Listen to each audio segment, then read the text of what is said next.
What's happening, YouTube? Caliber here, and we're here to do another 7 Deadly Sins video, guys, and we're going to be talking about the patch notes and Ban. Is he good? Is he worth your money? Let's hop in here and talk about this. But first, don't forget to follow me on Twitch TV. I stream every Tuesday, Wednesday, Thursday, and Friday, guys. Central Standard Time, 6 a.m. to 12 p.m. CEST. We also have an amazing Discord, guys. You can hop over to Discord. It's in the description below, and hop in the channel and chat with other people about 7 Deadly Sins. And let's talk about some of the stuff I've learned today. All right, so if you finished chapter 6 already, we now have 6.5. There's content to do, guys. There's a lot of content to do. So hop in there, do 6.5. We ended at episode 74. This can go all the way up to episode 109 if I'm not mistaken. So there's a lot of 6.5 content out there that you can hop in there and get your teeth into. Then we got Ban here, guys. The new hero who's been added, the Undying Wish, the SSR, the Fox Sin of Greed Adventurer Ban. So he's a pretty cool unit. I've been playing around with him. Inflicts damage equal to 150% of all attack on enemies. You can bump that up to from that to drain, which adds a little bit of lifesteal up to that 30%. And you can bump that up again to 250% for lifesteal for 30%. And this is all enemies and AoE attack. Then you have this S2, which is extremely cool, guys. This extorts 20% attack and defense from all enemies for 2 turns. And then it goes up to 30% for 2 turns. Then it goes up to 50% for 3 turns if you go to the S3. Then you got his last ability here, inflicts damage equal to 350% attack on 1 enemy, extorts 50% attack and defense for 2 turns. And then you can max that out to 400% if you do a combo attack with Jericho, which is very, very cool. All right, this is where Ban gets interesting, guys. He is an absolute monster in farming, guys. Holy crap. This guy can do some serious farming very nicely. Currently, I'm running him with Hauser, Green Elizabeth, and himself. I'm using Weinhardt. I'm saying his name wrong probably. The Archer dude. I'm using him as for his passive in the 4th slot. Before you say that doesn't work, we tested that on stream, and it does work, guys. It does work. So I recommend rocking Weinhardt on there. There's also ability to run Hendrickson on there. Green Hendrickson SR unit has that ability too. So yeah, very great farm team. He helps keep your team alive. He defense breaks plus attacks breaks at the same time. Which is absolutely beautiful, and it keeps your team alive. I'm able to finally farm boss stages on extreme mode without having any issues, and they're just doing work, man. Also, like to mention, Endless Desire pickup draw for Merlin is over. The Collector Great Merlin Fully Awakened bundle has disappeared. The Overpower Hunter Slater bundle is also gone, and the Forest Guardian King Fury bundle is gone, guys. So just an FYI, those have all disappeared from the shop. All right, so we have Ban here, guys. Ban is an absolute beast. He got some new costumes, so you got some pretty cool looking costumes here, some cool looking armor. I'm a huge fan of it for sure. Got some new weapons and stuff, some, you know, nunchakus maybe. I'm not sure what all was added, but these are some of Ban's weapons out there that he has available to him.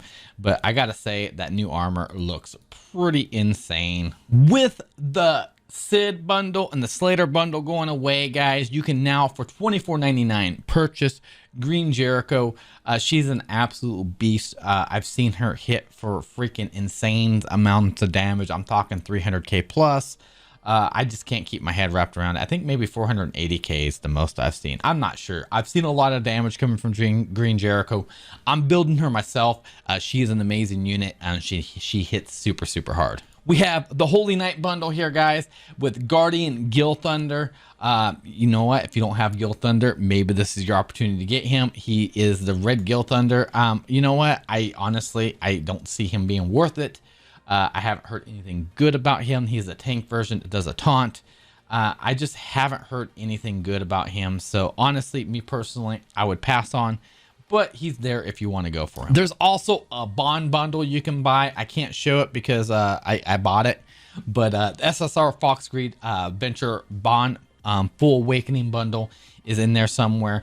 You can purchase that for $24, guys. You get that sucker and boom, you can level his awakenings all the way up to max instantaneously. All right, so newly added to the coin shop, on top of you being able to purchase them for $24.99, if you have enough gold tokens saved up, you can pick up Jericho, Guardian Jericho. She's the green unit, Green Jericho. She's amazing. She's in the coin shop for 20. She's totally worth it if you want to build her. And then you also have Guardian Gilthunder. So that's some of the cool things that have dropped this patch, guys. Super excited about this patch. Super excited about Bond. I've been having an absolute blast with him. I'm also going to give you some tips and tricks coming up here in a second. All right, so here's my Bond, guys. This is what I'm currently doing. He is 6-star awakened. We have a combat class of 23k on him. We are doing 6,165 attacks, 3,721 defense, and 60k hit points, man. He also has this cool passive here. If he does not get attacked, decrease all enemies hit point related stats by 10% at the start of the next turn if the hero does not take damage. So you have to force damage on this guy all the time, or you're going to reduce your hit points little by little. So my thoughts on Bond: if you're looking for a good AoE farmer who pairs well with Hauser, Elizabeth, Windhelt, he could pair with Gilthunder maybe. If you're wanting one of those other ones, maybe even Helbram. But he is a good AoE farmer that basically is defense breaking, AoE defense breaking, and reducing their damage, which is huge. Reducing the damage is huge for him. So he's a very good AoE farmer that does that for you, and I like him for that. Also, PvP, man, whew, this guy does some work in PvP. You're instantly attack breaking the whole entire group. You're instantly defense breaking the whole entire group with his extort. And then you just go ham on them. You build up ults and you just start destroying people with ults left and right, man.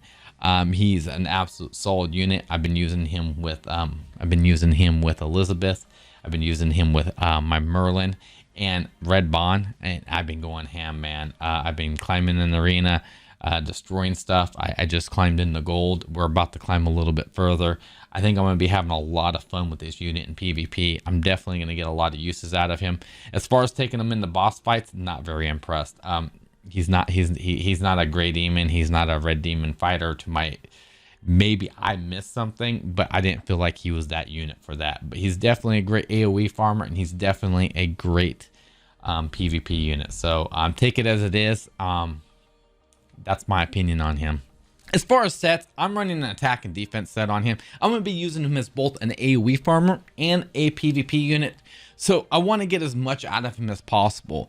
But he could be extremely deadly if you threw him maybe on a hit point set and maybe a hit point defense set and made him very, very hard to kill. That could be a very, very strong build for him.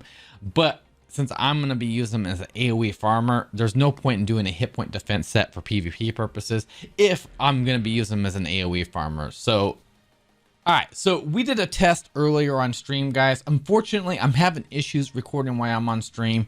But basically, if you pay attention, you can increase your allies' pierce rate by 8% at the end of the turn, every turn.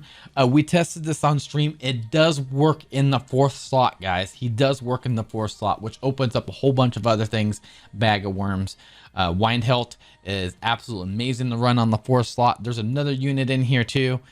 So what I've been doing is I've been running Green Elizabeth. I've been running Windhelt, and I've also been running Hauser. Okay, and then Green Elizabeth, Hauser, Bond, and then Windhelt in the 4th slot for that extra piercing stuff. And then you can go in here and you can run this dude right here, Druid Hendrickson right here. You can run this guy, increase pierce rate by 5% per ally every skill used, and increase the pierce rate up. Not sure how this works. I've been getting a lot of conflicting, hey, it works, hey, it doesn't work. I will be testing this out because I'm super curious about this, but people are claiming you can get 90% pierce rate between Windhelt and this guy right here, which sounds very, very sexy, especially on an AoE farm team, man. Sounds absolutely amazing. I'm definitely going to be trying that out myself as soon as I have the resource, because as you know, leveling up units takes a lot of resources. So it may be a little bit on the back burner, but I'll let you guys know I will be working on that as soon as I can. I also had full intentions, guys, of throwing my summons in somewhere on a video or something, but unfortunately I cannot record anything on stream without it crashing my stream. Not sure what's going on here, but it is happening and I don't quite understand it, so I apologize. But guys, hit that like button, hit that subscribe button, and guys, guess what? We did it, guys. We did it. We hit over 1,000 subscribers. Thank you guys so very much. You guys are amazing. This happened while I was on stream. We saw YouTube hit over 1,000 subscribers, and you know, honestly, it brought a tear to my eye, guys. It brought a tear to my eye. Thank you guys so very much. Man, thank you. So you guys have a good one, and thank you guys so much for watching all this content. And I plan to continue to post out some more 7 Deadly Sins content. Let's do this, guys. Let's do this.